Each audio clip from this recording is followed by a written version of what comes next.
What's going on, guys? It's your boy, future nurse Wes Simmons, and this is the Nurse Network. In today's video, I'm gonna take a little bit of your time and tell you how I went from a 2.2 GPA to a BS in acceptance. So stay tuned.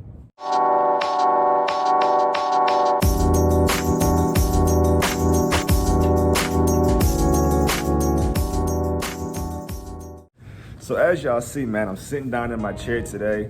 Today's video is gonna be a little bit different than how all the other videos would be. It's more of a story time, and I just wanna give you guys a little bit of insight on my college experience and what I went through, and really give you some understanding of why I wanna spread so much education and motivation when it comes to, chasing nursing.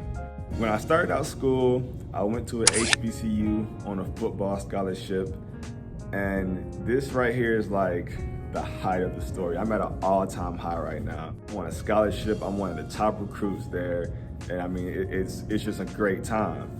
And when I get to campus, one of the first things that happened was they tried to get me to change my major. I didn't do it. I understood what they wanted. Their idea is to get the most out of you.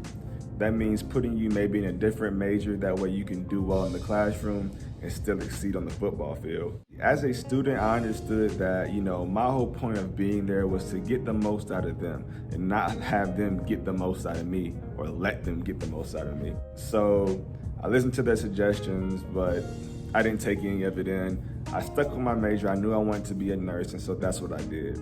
And things went just fine. I mean, I did really well on the football field. I was a starter on the football team, and I did really well in the classroom. I had a 3.3 GPA. But unfortunately, I had to leave the university. The university was embezzling a bunch of money, and they just weren't taking care of their business. As a football player, I didn't have the equipment that I needed. I didn't have the facilities that I needed to really nurture my abilities. And then on the academic side, teachers weren't showing up, and just crazy things academically to where I felt like I couldn't succeed. But luckily for me, when I transferred, I had a 3.3 GPA. I did well on the football field, so everything was intact. And I went to a school that was a lot closer to home. The HBCU I went to was 9-10 hours away. So with all those things going wrong, I just felt like I needed to be a little closer to home in a more stable environment. When I got to that stable environment, everything was going well, but the one thing that was keeping me at the school was no longer something I wanted to do. I decided to stop playing football. And when I decided to stop playing football, I could no longer afford to be at the school. This was fine because when I made the decision to stop playing football, everything was okay. I still had a 3.0 GPA. I had did well at the school.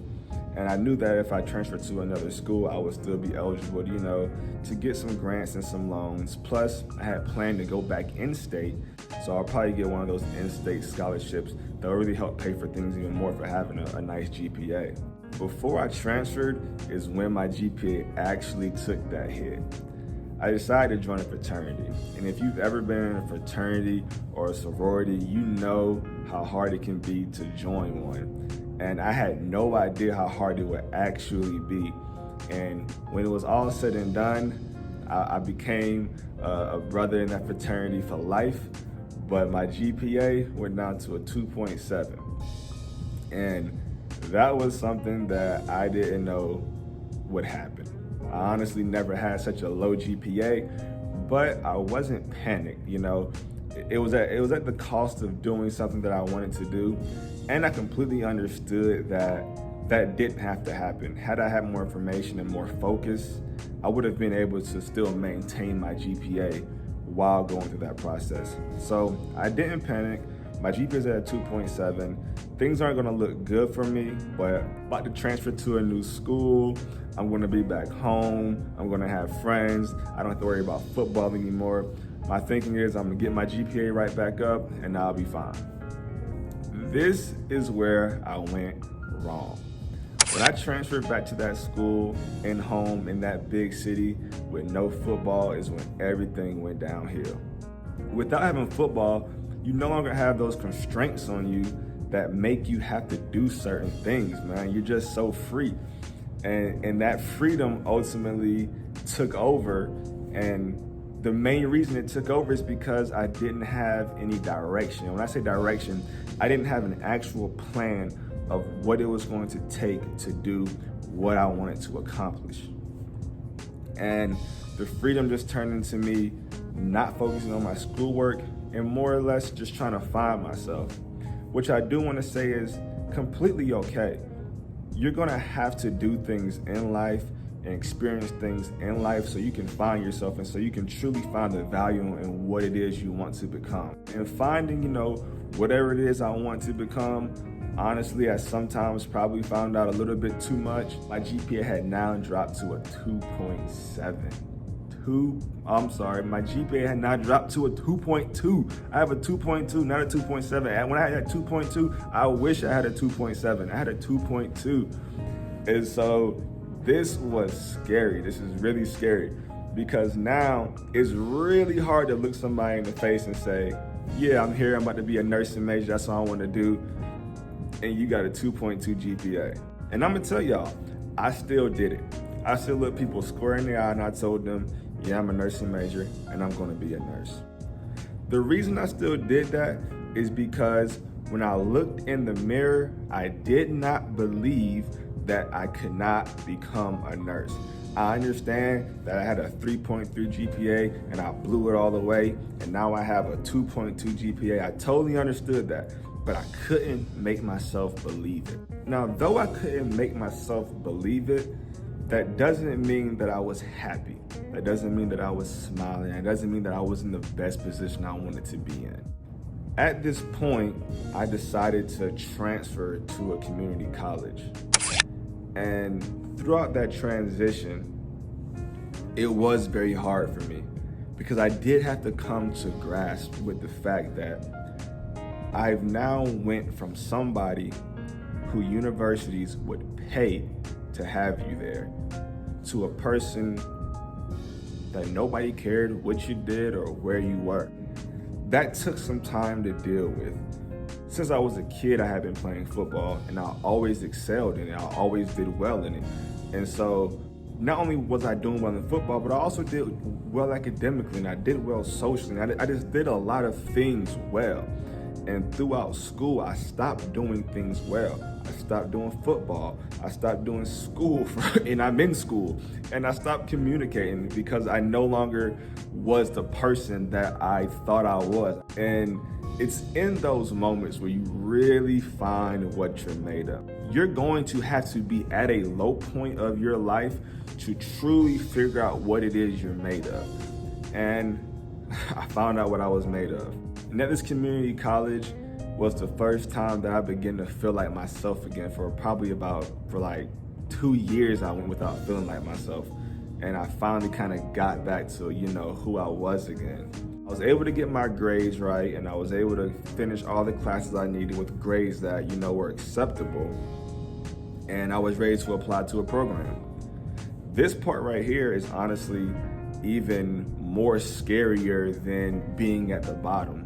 Because now you've completed everything and you've gotten the grades that you need, but you don't know if somebody's gonna take a chance on you.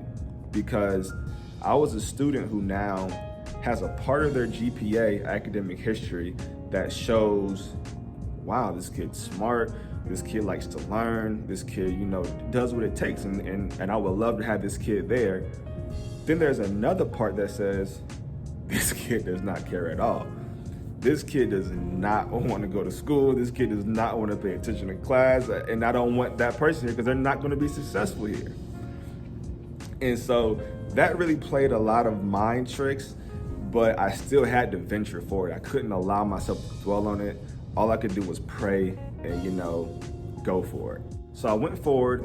I applied to 2 schools. I got accepted to both schools. And one of the schools I got accepted to was a Bachelor of Science in Nursing program. And that was the ultimate blessing to me because when I left the technical school and I applied, I didn't really think that that was a possibility or an option. I truly believed hey, I'm gonna wait, try to apply to be an LPN. I'll go from an LPN to an RN, then I'll go RN to BSN, and then I'll move like that. There's no way at this point with, you know, so much negative academic history that I'm gonna be able to get accepted into a bachelor program.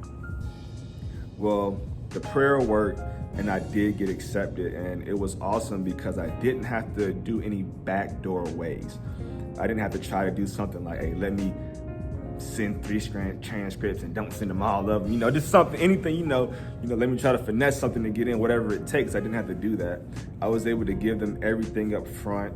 I was able to tell them my situation, and I was able to really, you know, be accepted by people who understood what I had been through. And they gave me an opportunity to, you know, chase the dream that I want. So whatever you're going through, don't give up on it, because the second that you stop is the second that you fail. Once you quit, it's 100% guarantee that you have now failed. And so if you're somebody who's thinking about getting into the nursing field and you're kind of struggling, you're trying to find your way there, on my next video, I'm gonna give you guys my top 5 things that you must do if you want to get accepted into a nursing program. So I thank y'all for watching this video. I thank y'all for taking the time to sit through my story. Until next time, this is the Nurse Network, and you are amazing.